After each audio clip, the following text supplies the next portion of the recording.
Welcome to another jam-packed MMA episode of the Kick Him in the Head podcast. And as always, I'm your host, Yao. Tonight, this is the prediction show for UFC Vegas 108 Taira versus Park. Without further ado, let's get straight into it. First fight on the docket, first fight on the card we have is a women's MMA fight between Piera Rodriguez, and Ketlin Souza. This fight in the strawweight division of the UFC. So, without further ado, let's get straight into the tail of the tape. We have Rodriguez coming in at number 21 in the world in terms of the strawweight division, and Souza ranked number 17. Rodriguez with a record of 10-2, Souza with a record of 15-5. Rodriguez is coming off a win. Her last fight against Josephine Knudsen, she won by unanimous decision, and Souza lost by split decision to a resurgent and old Angela Hill 5 months ago. Great fight for Angela Hill.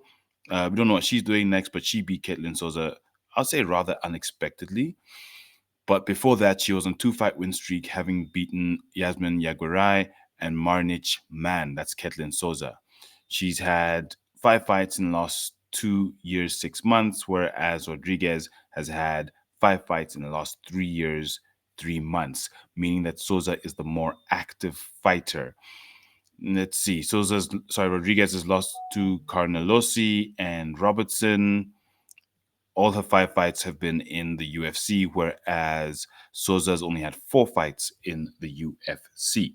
And we all obviously remember her crazy knockout of rear naked choke of Yasmin Yaguarai after a knockdown.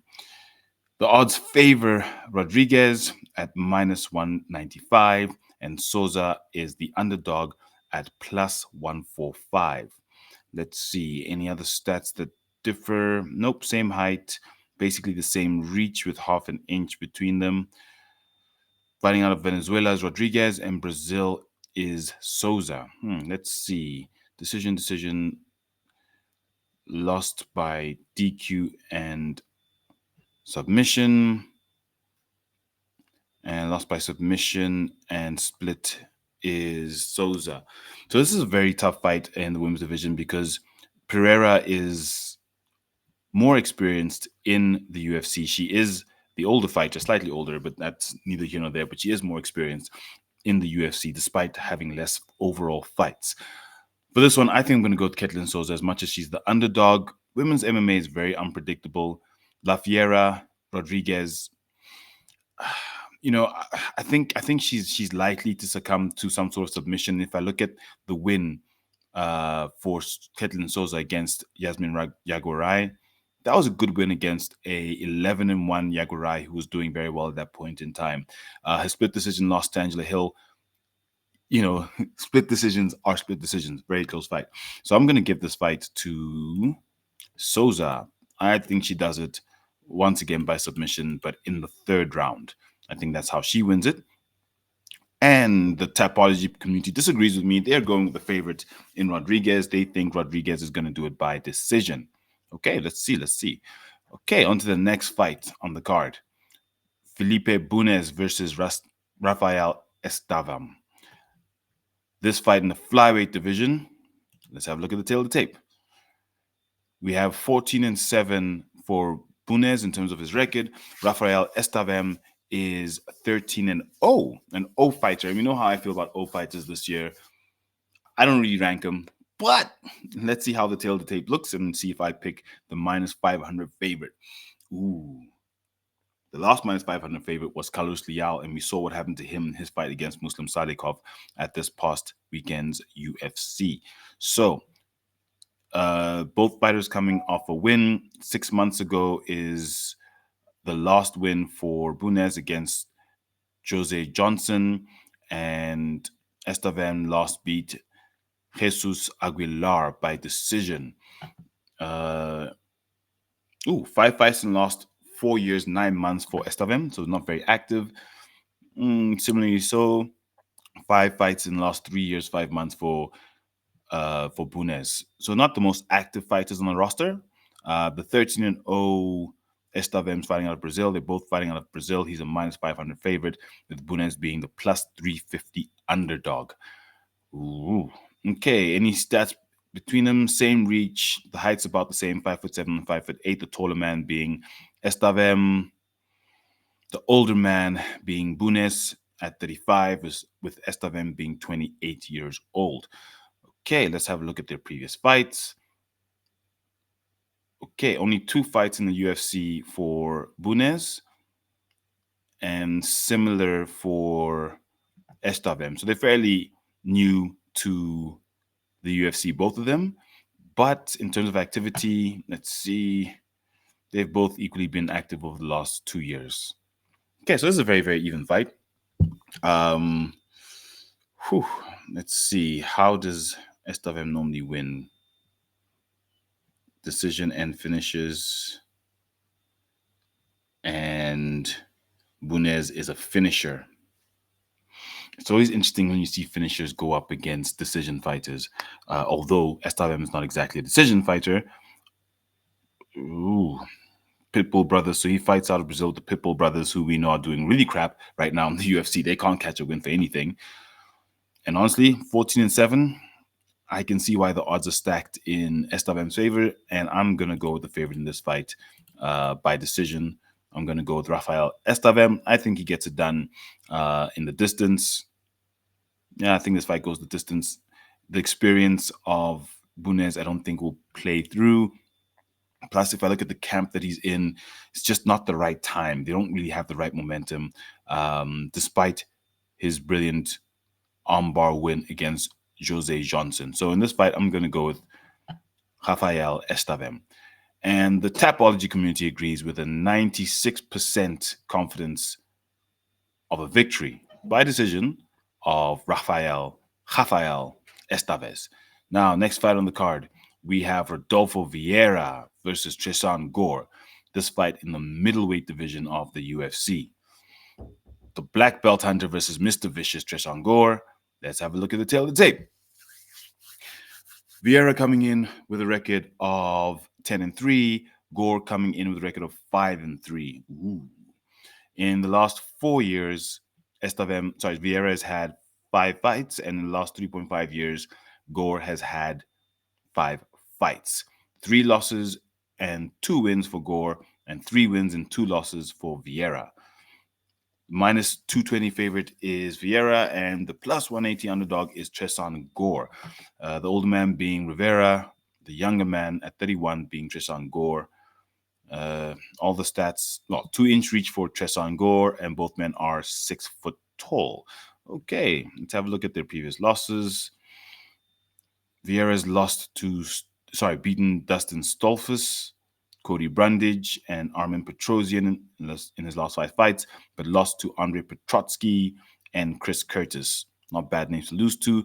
Whereas Gore has recently lost to Marco Tullio, and also lost to Cody Brundage and Brian Battle. Also not the worst names to have lost to, because we know what those guys are doing in the UFC right now. Okay, middleweight division. I'm going to take the 10-3 favorite in this fight. I'm going to go with Rodolfo Vieira to get it. I think, let's see, he's a finisher, loses only by decision. Gore's a finisher, but he gets finished too. So I think these guys just kind of slog it out, 5 rounds, middleweight, big boys, but I don't think they're going to take each other out. So I'm going to go with Vieira by decision. Next fight on the card, we have Rinya Nakamura. Love Rinya Nakamura fighting out of Japan versus Nathan Fletcher. This fight in the bantamweight division. We have Nakamura with a record of 9-1. He had his recent loss to Muin Gafrov, which we didn't really expect, but Gafrov managed to take him the distance. Nakamura is a submission artist, submission fighter, wrestler. So he takes you down and he controls the entire fight, and then he submits you. So for him to go the entire distance with Gafrov, that was him learning a lesson against a very, very experienced fighter. Now he's coming to this fight against Nathan Fletcher, who's a 9-2. Fletcher is coming off a loss, just like Gafrov, but him against Colin. How do you say that? Yes, Colin Loughran. Colin Loughran was his last loss, and this was 4 months ago. Prior to that, he was coming off a 3-fight win streak in Cage Warriors with only 2 fights in the UFC at this point for Nathan Fletcher. Nakamura is 4 fights in the UFC, having beaten the most notable name in Carlos Vera. I'm not going to go much longer. I mean, the stats, there's a 2-inch reach for Fletcher, but I'm just going to go with Nakamura, the minus 430 favorite. I've seen his work. His submission game, his wrestling, it's crazy. It's so pinpoint and precise. And it took a very experienced fighter in the form of Muin Gafrov to actually take him to decision and win that fight. I don't think that Fletcher has the experience to stop what Nakamura has on the ground, his clinch game, and he's probably come and learned a big lesson, specifically on the striking and how to control a fight when you're not able to finish your opponent. So I'm going to go with the favorite here in Rina Nakamura, but by submission in round 1 over Nathan Fletcher. Next fight on the card, we have Nick Klein versus Andrei Pulayev. This fight in the middleweight division. Let's have a look at the tail of the tape. Klein coming off a loss, and so is Pulayev.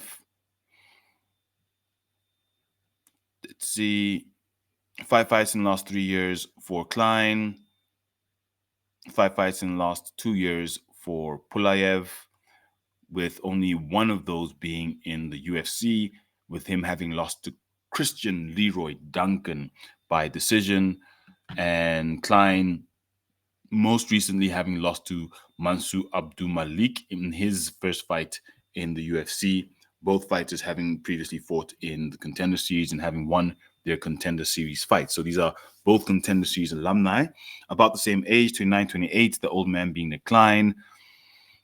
In terms of height, the taller man with the reach advantage is Pulayev. Pulayev is 6'4", Klein is 6'1", and in terms of the reach, Pulayev enjoys a 1.5-inch reach advantage at 78.5 inches versus 77 of Klein.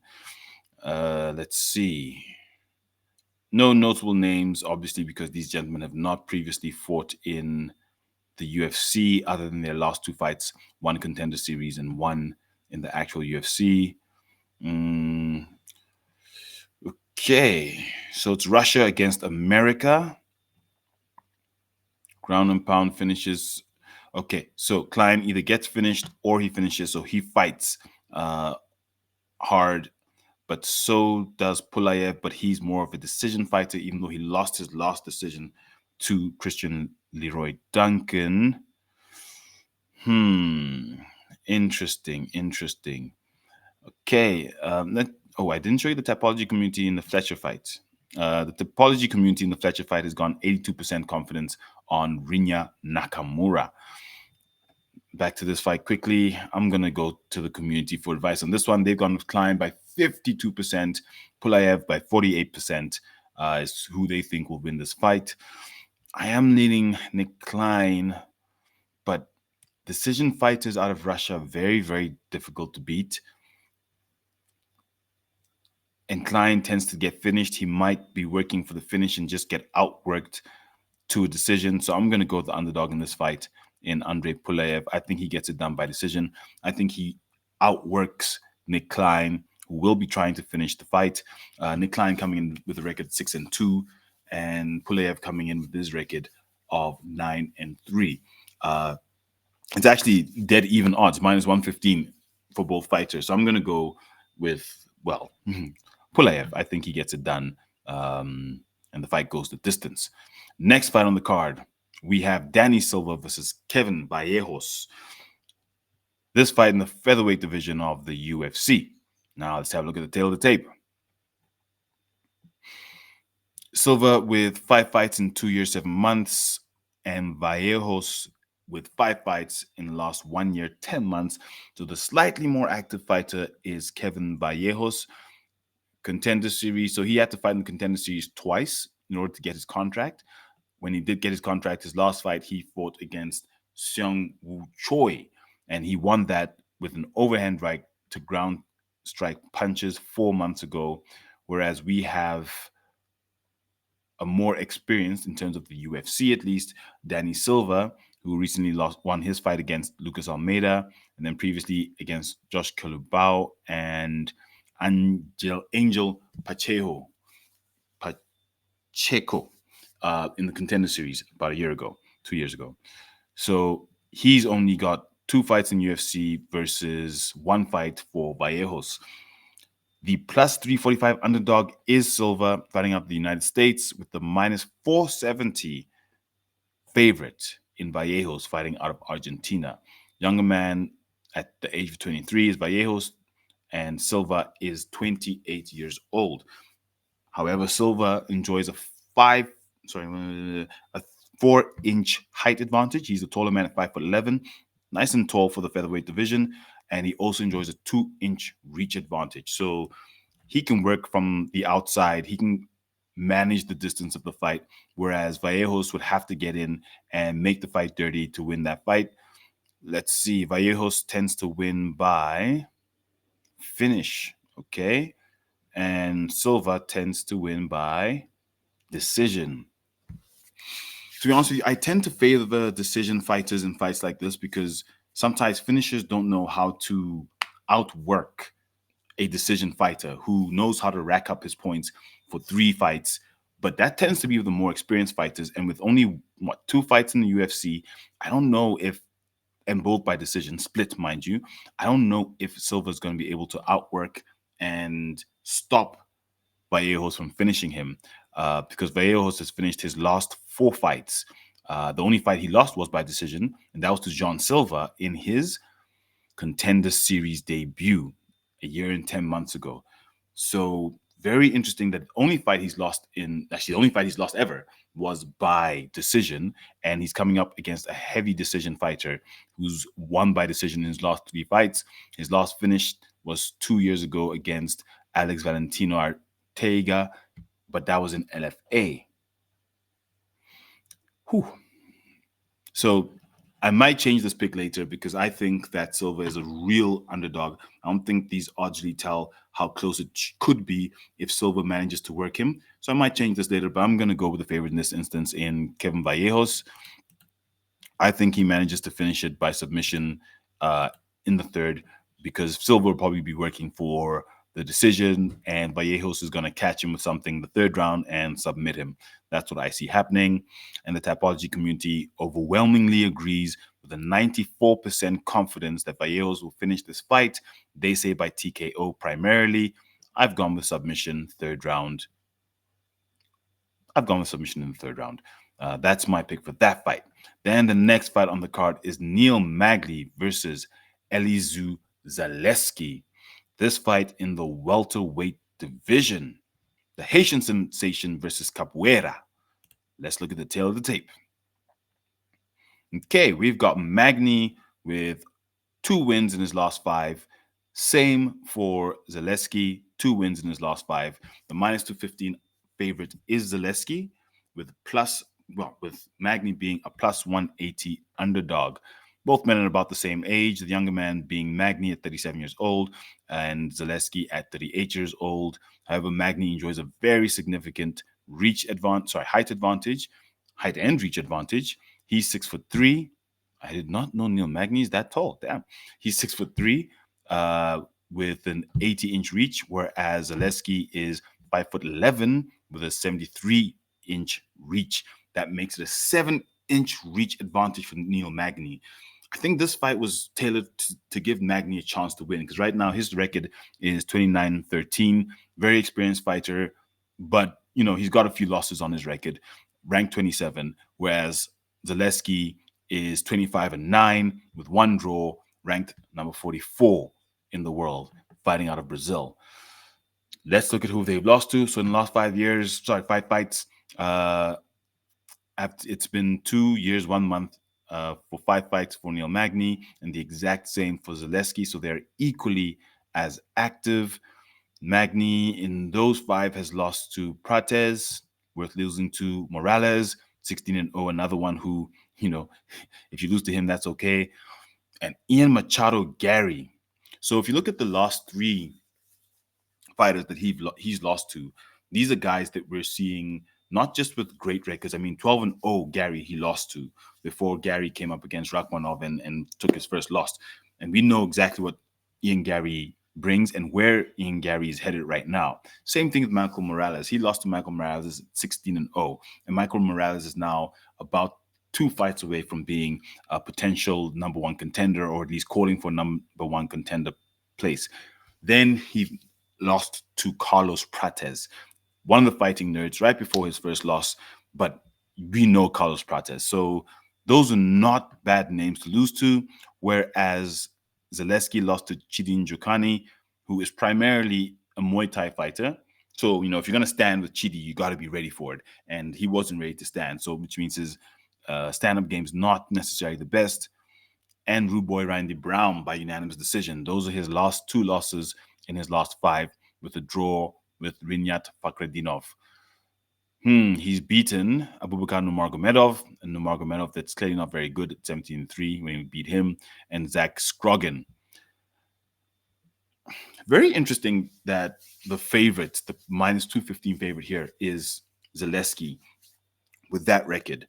And being, I wouldn't say the older man per se, but he is the older man in this fight, and not as experienced as Neil Magny. Question is Magny ready for this fight? I would actually need to see the weigh-ins to really make my final decision on this fight, because it's going to come down to how either fighter looks on fight day. But at this moment, I think I'm going to go with Neil Magny, the slight underdog. If I just look at it overall, who he's lost to in his last 3 fights, his overall experience, he fights to win or get knocked out, whereas Zaleski, same thing, but he's got a lot more decision fights. I'm going to go with Neil Magny to get the KO in round 2 for this fight. I think he gets it done. Then the next fight on the card, we have Carla Rosa versus Nora Carnoli. Of course, I didn't give you the Tapology picks for the previous fight. And the Tapology community has gone 55% confidence that Zaleski will win this fight over Magny. 55% is not that high. Close odds as well, but I've gone for Magny. I think he just gets it done over Zaleski. Although everyone's thinking if Magny wins, he wins by decision. I'm going Magny by KO in the second round. Then back to the fight in the bantamweight division between Carla Rosa and Nora Carnoli. Let's look at the tail of the tape. 5 fights in the last 2 years, 3 months for Rosa. 5 fights in the last 2 years, 4 months for Carnoli. They are pretty dead even in terms of how they stack up here. Now, the minus 170 favorite is Rosa. Carnoli is the plus 140 underdog fighting out of France, whereas Rosa is fighting out of Brazil. The taller fighter by 2 inches is Carnoli, and half an inch reach advantage to Carol Rosa in this instance. 18-7 for Carol Rosa, 9-2 record for Carnoli. Carnoli in her last 5 fights has 1 loss, whereas Rosa has 3 losses in her last 5. The younger fighter and more experienced, interestingly enough, is Rosa. And one thing we find with the French fighters is they don't seem to have very extensive records, probably because MMA was outlawed until very recently. So you have them being a bit older with less experience. Take, for example, Manon Fiorot. Not that much experience compared to her opponents, but still fighting at the top, but a bit older. So here we see another French fighter with similar stats. I think I'm going to go with the favorite in this fight in Carol Rosa. It goes sort of down to what I said. I think the experience is what's going to come through for Rosa. If I look at it, Carnoli's beaten Jocelyn Edwards, Melissa Mullins, but she lost to Jacqueline Cavalcanti and then came back with a win against Haley Cowan. And as much as Rosa's coming off a loss, she is a win-lose fighter, which means she learns. Her most recent loss was to Aileen, the twerk master, Perez by decision. But she's also, in the last 5 fights, beaten Yana Santos and Pani Kianzad. So I'm going to go with Carol Rosa to win this fight by decision. As much as Carnoli's a finisher, I think the experience of Rosa, the slight, very slight age advantage of Rosa will allow her to get this fight done. And I'm going to take Carol Rosa by decision for this fight. Then the next fight in this on this card is between Esteban, knee him in the head, knee him in the head, Ribovics versus Elvis Brenner. Was that a head kick? Jeez, I hope I got that one right. Let's see. Well, let's have a look at the tape between Ribovics and Brenner. Ribovics with a record of 14-2. Brenner with a record of 16-5, being the slightly more experienced fighter. The plus 230 underdog, however, is Elvis Brenner with a minus 285 being the favorite odds for Esteban Ribovics. 2 losses in the last 5 for both fighters. Ribovics has 5 fights in the last 2 years, 4 months, and Brenner with 5 fights in the last 2 years, 5 months. So they're equally as active as each other. And age, nothing between them, 29, 27, Ribovics being the older fighter. Exact same height. However, Brenner enjoys how much is this? 3-inch reach advantage. Okay. So let's have a look at who they've lost to in the last 5. Interestingly, Ribovics beat one of the crowd favorites, fan favorites in Daniel Zellhuber 10 months ago. Beat Terrence McKinney by head kick KO. That's my bad. It wasn't a needs. Kick him in the head. Terrence T-Rex McKinney lost that fight. And then he beat by decision Kamuela Kirk. So he's got quite a bit of experience. But then he came up against a very determined Nasrat Haksparats.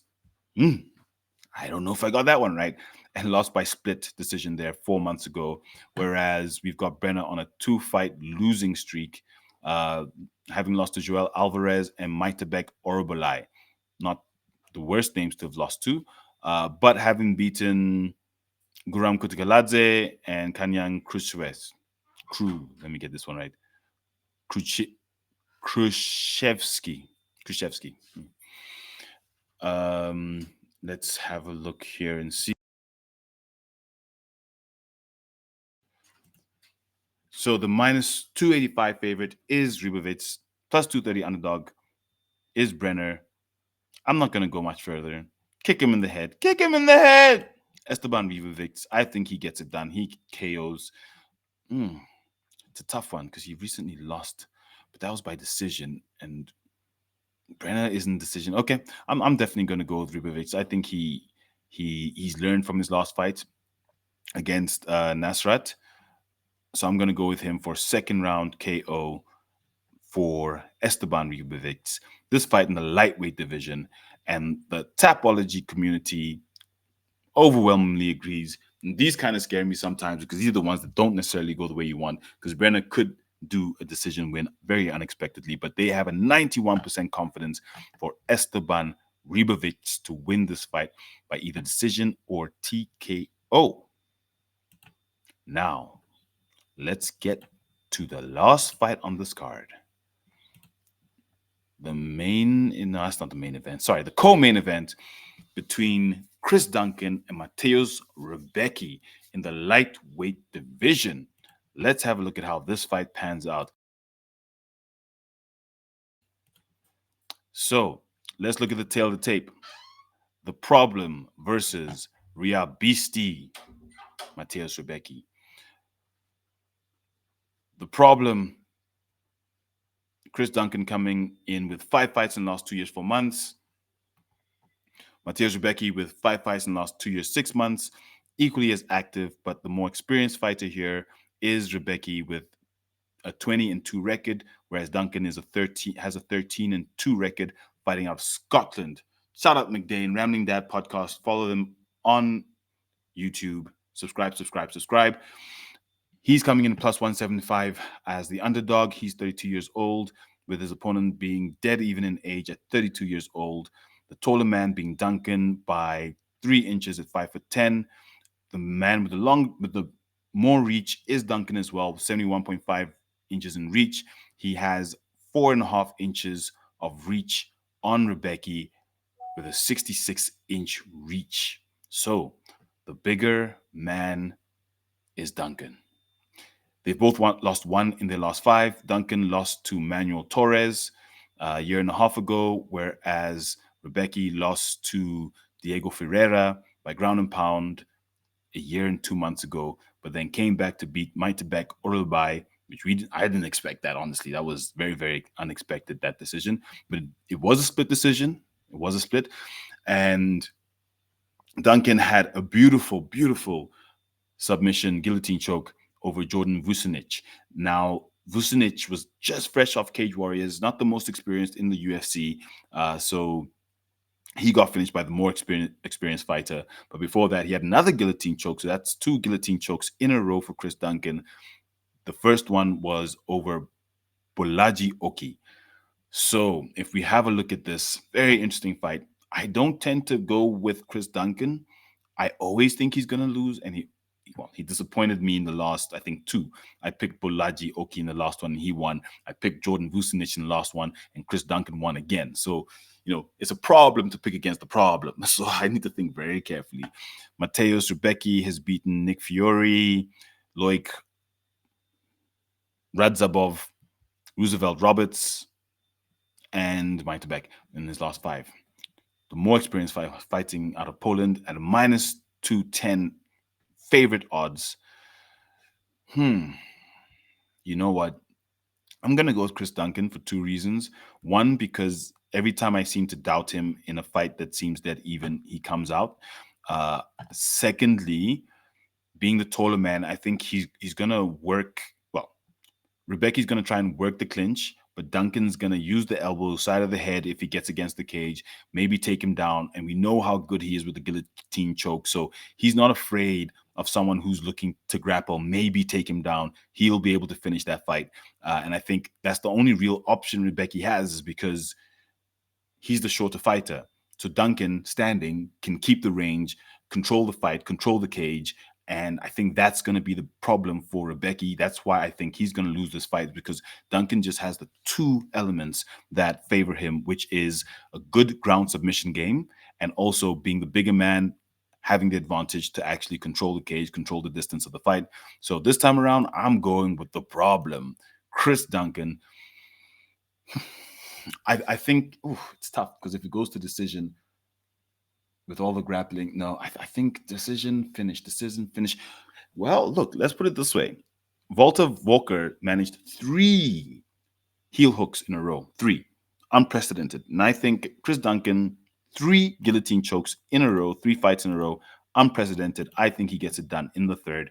I think Rebecca's going to be on top of him, trying to get the finish, pushing for a finish.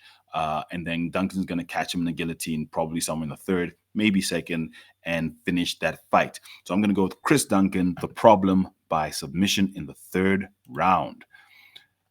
The Apology community says Rebecca with an 83% confidence. So I have gone the opposite direction of the community by a distance. They think Rebecca's either going to finish him or decision. So TKO or decision. I'm going to go with Chris Duncan by decision. I'm not going with the community on this one. Now, the main event of the evening. If you don't know, this fight changed. It was supposed to be Amir Albazi versus Tatsuro Taira, but Albazi had to pull out, and in to replace him is Hyun Sung Park. This fight in the flyweight division. Let's have a look at the tail of the tape. Taira fighting out of Japan, Park fighting out of South Korea. The younger man being Taira at 25 years old, the older man being 29 years old. Park, Taira coming off a loss, his first loss of his career, by split decision to Brandon Royval. In that fight, Royval showed levels. Royval showed UFC levels. Royval showed why he's been in a title fight, specifically against Alessandra Pantoja. Tatsuro Taira tried to finish that fight, but Royval just wasn't having it, and experience showed there. Taira with a record of 16-1, with Hyun Sung Park coming in undefeated with a 10-0 record. Ooh. In terms of height, both men are dead even, but Taira enjoys a 4-inch reach advantage. That's a big reach advantage, with Park fighting out of South Korea. Let's have a look here. 5 fights in the last 3 years, 1 month for Park. 5 fights in the last 2 years, 5 months for Taira. Notable names: he's defeated Edgar Charias. Okay. Who else? Carlos Hernandez, sure. And Jesse Aguilar. Jesus Aguilar. So, in terms of the UFC, Taira is far more experienced. There's only 3 fights in the UFC for Park, and he's beaten by submission with two. Ooh, in his last 5, he's had three rear naked chokes. That's Park, and for the most part, Taira is also a finisher. So this fight will probably go the distance because they should be able to neutralize each other in terms of their submission threat because they are finishers. And when you're a finisher, when you're good on the ground, you know how to defend yourself. So in this one, I'm sorry, 10-0. I don't think you're going to be able to do it. 3 fights in the UFC is great. Not the most active, more active in the road to UFC. And only notable, like really good finish was against Shannon Ross, 13-8. I'm going to go Tatsuro Taira in this instance, the favorite. There's no odds on this fight as yet because this fight was just changed yesterday. We're not sure who the favorite is. I'm leaning towards Taira coming out as the favorite. He's number 7 ranked versus number 30 ranked in Park. So I think Tatsuro Taira manages to edge out Hyun Sung Park. I think he learned his lessons from Brandon Royval on how to manage a fight, not just try to finish a fight. We saw him getting gassed in that fight. He seemed tired because Royval was just working and working and working and working him. So I think he's gone back to the drawing board. He's managed to learn from that. And I think that one loss on his record is going to actually help his career going forward. So give me Tatsuro Taira in this fight by decision. Now let's look at what the Tapology community's got to say. Only 147 predictions so far on the Tapology community, obviously because this fight just got announced last night, and they're going with an 87% confidence that Tatsuro Taira will win this fight. 64% of that 88 says by submission, 22% says by decision. I'm one of the 22% that says by decision simply because these two gentlemen will probably cancel each other out because they are both submission threats. That's the card. Now, let's have a quick recap of the card. Let's have a look at very specifically what the community said, what my picks are, because this is a very, very interesting card happening at the UFC Apex this coming Saturday. Let's collapse all of y'all. No, I changed my mind. Let's expand all of you. So let's start it at the top. Main event, Tatsuro Taira versus Hyun Sung Park in the flyweight division. I've gone with Tatsuro Taira by decision. The Tapology community has it. Taira with 88% confidence. I think he gets it done. The submission threats from both sides will neutralize any potential finish in this fight. Hence decision. That's my prediction for the main fight. Let's go Taira. Co-main event, Duncan versus Rebecca. I've gone with Chris Duncan by submission in the third. The taller man being Duncan. The man with the more experience where it comes to submissions is Duncan. And I think he lets Rebecca work, gets tired, and then submits him in the third round. That's my prediction for the lightweight fight between Chris Duncan and Mateusz Rebecca. The Tapology community has Rebecca by an overwhelming 83%. I buck that trend. I don't agree. I think Duncan gets it done in the third. Next fight on the card, we have Esteban Ribovics. This versus Elvis Brenner. This fight in the lightweight division, 155 pounds. I've gone with Esteban Ribovics to win by TKO in the second round. I mean, kick him in the head. If I think about his win against Terrence McKinney, let's go El Gringo, Esteban Ribovics. He is the slightly bigger man with the slightly more reach, and I think his finishing capabilities, what's going to have him finish this round against Elvis Brenner in round 2. Finish this fight in round 2. Tapology community has Ribovics by 91% confidence, so they agree with me fully. They think he does it by decision or TKO. I say TKO second round. Then the next fight on the card is women's MMA in the bantamweight division between Carol Rosa and Nora Cornoli. I've gone Carol Rosa by decision. For me, the experience of the wonder Nora Cornoli is just not enough. She's a very experienced fighter out of France, but she is an older fighter, not very experienced. She's an older fighter, 35, the younger fighter being Rosa at 30, but with more experience. I think that slight edge in terms of experience is what's going to come through in this fight and allow Rosa to do it by decision. The typology community agrees with me. No, they disagree. They've gone Cornoli by 71%, whereas I've gone with Rosa. So I'm tending to the underdogs on this card for some reason, but let's see what happens. They've gone Carol Rosa. I've gone Carol Rosa. They've gone Nora Cornoli. Then the next fight on the card, we have Neil Magny versus Elizao Zaleski. I've gone Neil Magny by KO in the second round. Magny's, they both very, very experienced fighters, but Magny is the taller fighter. I think he's going to work Zaleski, work him. Zaleski's not the best necessarily standing. He lost to Chidin Jukani, who is primarily a stand-up fighter. It's a welterweight fight, so the work rate is high. So I'm going to go with Neil Magny, second round KO. His last 3 losses were, and they're not in a row, were to top fighters, guys who are now contenders. Michael Morales, Ian Gary, who was the third one? Oh, gosh. And Carlos Prates. So I'm going to go with Neil Magny. I think he's learned from those losses to those top fighters, and he's going to come out and finish Elizao Zaleski. Typology community is inches in favor of Zaleski with a 55% confidence. So once again, underdog for me. Let's go Neil Magny. Next fight, Danny Silva versus Kevin Vallejos. I've gone with Vallejos by submission in the third round. I think his excessive submission threat's going to be too much for Danny Silva in the featherweight division, and the typology community agrees with a 94% confidence for Vallejos to win this fight. Next fight is Nick Klein versus Andrei Pulayev. I've gone Pulayev by decision. I think he's just going to edge out Nick Klein, who's more of a finisher, and he's just going to work him the whole fight and finish this fight by decision. The typology community has gone Klein with a 52% confidence. So this fight could go either way, and the odds are dead even. So either way, it goes cool. Next fight is Rinya Nakamura versus Nathan Fletcher in the bantamweight division. I've gone Nakamura with a first round submission. I think Nakamura's submission threat is uncompromisable. I've got it first round submission for Nakamura. Easy win for him against Nathan Fletcher because of his ground game and his ground threats.